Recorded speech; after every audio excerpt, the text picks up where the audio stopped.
কেন বিয়ে হয়ে গেলে মেয়ে পর হয়ে যায়? বাপের বাড়ি গেলে নিজের ব্যাগটাই আমাকে ভেঙায়। আমি অতিথি এই কথাটা বারবার মনে করায়। মা বলে, তোর জিনিস ব্যাগের মধ্যে রাখ, প্রতিবার কিছু না কিছু ছেড়ে যাস। এটা কেউ দেখে না যে আমার মনটাই তো এখানে থেকে যায়।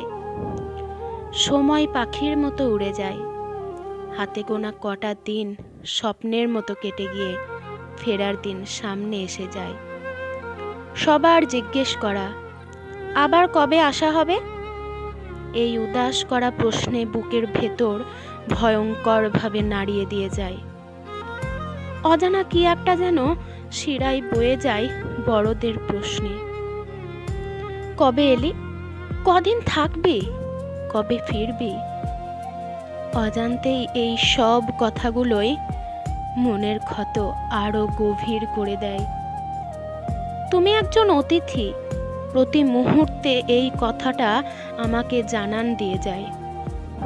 আমার ঘর, আমার ফেলে আসা দিন খুব মনে পড়ে যায়। কেন গো, বিয়ে হয়ে গেলে মেয়েরা কি পর হয়ে যায়?